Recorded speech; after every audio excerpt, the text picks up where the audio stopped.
Middle class और उसके दुख। जी हाँ, मैं बात करूंगी इस वीडियो में कि मिडिल क्लास इंडिया में किसे कहा जाता है और उसका सबसे बड़ा दुख क्या है, और उसका जो सबसे बड़ा दुख या ये कह सकते हैं कि जो स्ट्रेस का जो रीजन है उसको कैसे आप इजीली दूर कर सकते हो। तो बिना किसी देरी के शुरू करते हैं इस वीडियो को। देखिए, सबसे पहले आप ये समझ लीजिए कि मिडिल क्लास कौन है भारत जैसी कंट्री में। क्योंकि अगर आप सर्च करोगे कि मिडिल क्लास की प्रॉपर डेफिनेशन भी आप निकालने की कोशिश करोगे तो आपको कहीं भी ठीक से जो है इसका डिस्क्रिप्शन नहीं मिलेगा। लेकिन मैंने अपने एक्सपीरियंस से एक डेफिनेशन जो है इसकी निकाली है, तो आपको ये समझने की जरूरत है। देखिए, अगर आपकी जो हाउस होल्ड इनकम है वो 7 लाख से लेकर 30 लाख रुपए सालाना है, तो जो है आप एक मिडिल क्लास की कैटेगरी में बिलोंग करते हो। यानी कि आप ये मान लीजिए कि मंथली अगर आप 60,000 से लेकर 2.5 लाख, ये 2.5 लाख तो नंबर है, लेकिन टैक्स वगैरह डिडक्ट होने के बाद तो ये आपका 2 लाख या उससे भी कम आ सकता है,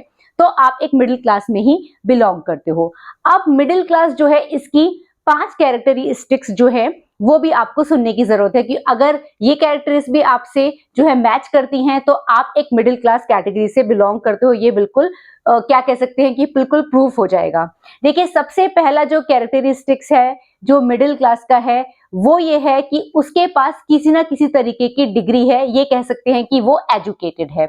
नेक्स्ट जो पॉइंट है कि उसके पास मोर इनकम अवेलेबल है कंजम्पशन के लिए। इसलिए आप देखोगे कि जो भी मार्केटिंग कंपनीज हैं या फिर जो भी मोस्टली कंपनीज है वो टारगेट करती हैं मिडिल क्लास को, क्योंकि वो कंजम्पशन करने के लिए उसके पास जो है इनकम अवेलेबल है। तीसरी जो चीज आ जाती है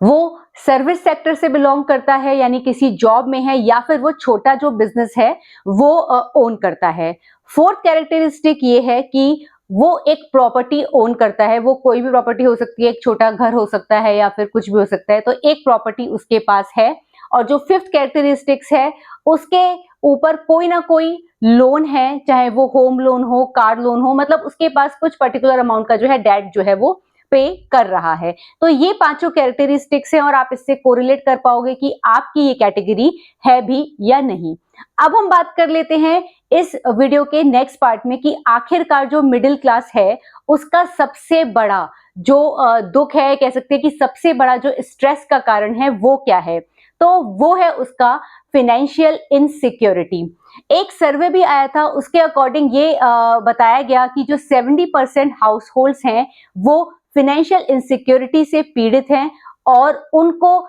हमेशा ही ये जो दुख है, ये कह सकते हैं कि ये स्ट्रेस उनको रहता है कि अगर उनकी जॉब चली जाए, जैसे कि आजकल रिसेशन का टाइम है, तो सभी के माइंड में ये कहीं ना कहीं रहता है, अगर ये जो 5 कैरेक्टरिस्टिक्स मैंने बताई हैं कि अगर उनकी जॉब चली जाए तो उनका जो घर है वो कैसे चलेगा, वो अपना जो ईएमआईज हैं वो पे कैसे करेंगे, बच्चों की स्कूलिंग कैसे होगी, उनका ब्राइट फ्यूचर वो कैसे दे पाएंगे, और अगर कोई इमरजेंसी आ जाती है तो उस केस में वो किस तरीके से उससे फाइट करेंगे, और जो रिकरिंग जो हाउस होल्ड एक्सपेंसेस हैं वो तो अलग ही हैं। तो ये जो पॉइंट है, ये जो फिनेंशियल इनसिक्योरिटी है, ये मिडिल क्लास में हमेशा ही जो है आपको देखने को मिलता है, जो कि इंडियन हाउस होल्ड्स की मैं इसमें बात कर रही हूँ। और फिनेंशियल इनसिक्योरिटी का जो सबसे बड़ा रीजन है वो यही है कि फिनेंशियल एजुकेशन का ना होना, यानी कि जो फिनेंशियल लिटरेसी है मिडिल क्लास में जो ये इस कैटेगरी में आता है वो आधी अधूरी है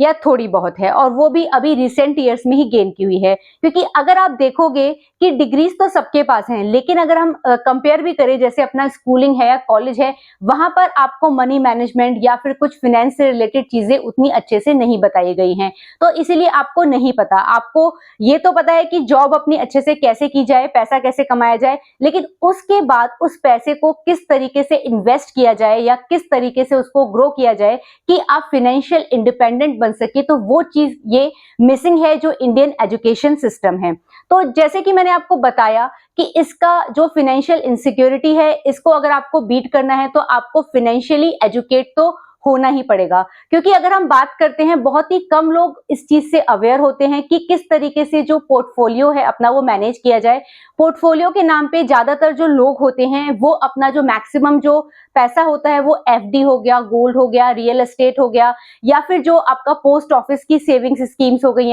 आरडी एफडी वगैरह जो होती है उसमें वो इन्वेस्ट करते हैं। मैक्सिमम लोग हैं, क्योंकि बहुत कम परसेंटेज है कि जो इक्विटी का भी फायदा ले पाते हैं। तो एक तो ये चीज है कि जो पोर्टफोलियो डाइवर्सिफिकेशन उनको ठीक से नहीं पता कि किस तरीके से इसको डाइवर्सिफाई किया जाए। अगर आप अच्छे से डाइवर्सिफाई करोगे तो चाहे मार्केट कैसा भी हो, रिसेशन आए, कुछ भी हो, आपके पास एक जो है सोर्स ऑफ इनकम रहेगा।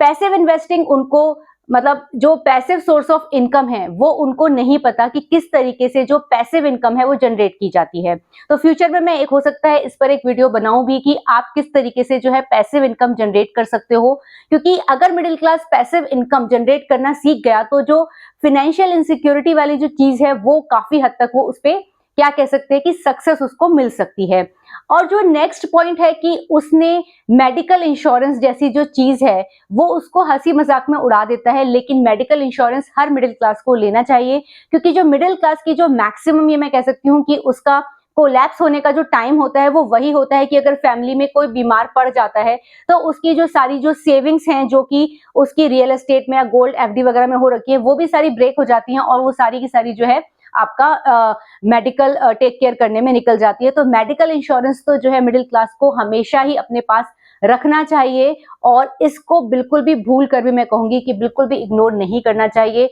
और जो एक जो है इमरजेंसी फंड, उसको किस तरीके से बनाना है, कैसे करना है, तो वो भी सारी चीजें उसे समझनी चाहिए। ये तो सब मैंने आपको एक बेसिक आइडिया दिया है, लेकिन इन सब चीजों के लिए आपको खुद अपने आप को एजुकेट करना होगा। इससे रिलेटेड बहुत सारी बुक्स हैं और बहुत सारे इस तरह के आपको ऑनलाइन प्लेटफॉर्म पे भी गाइड करने वाले लोग मिल जाएंगे जो ये सब चीजें आपको सिखाते हैं। देखिए, सीखिए सबसे, पर इन्फ्लुएंस मत होइए, क्योंकि आपको प्रॉपर जो है नॉलेज अपने आप से ही आपको रखनी है और आपकी जो फाइनेंशियल इंडिपेंडेंस की जर्नी है वो यूनिक है, तो आप उसको अपने हिसाब से ही डिजाइन कीजिए। तो ये वीडियो बनाने का मेरा यही मकसद था कि मैं आपको बताऊं कि आप एक मिडिल क्लास हैं और आपको अपना जो आपका फाइनेंशियल इनसिक्योरिटी है उसको किस तरीके से आप हैंडल कर सकते हो अगर आप फाइनेंशियली लिटरेट हो जाओ। Hopefully you like the video, और अगर आपको ये वीडियो मेरा पसंद आया है तो इस वीडियो को लाइक शेयर करना मत भूलिएगा। और अगर आपने अभी तक इस चैनल को सब्सक्राइब नहीं किया है तो living with Shweta Gaurav channel को सब्सक्राइब भी कर लीजिए। और हाँ, अगर आप किसी और टॉपिक पर वीडियो देखना चाहते हैं तो आप कमेंट सेक्शन में बता सकते हैं।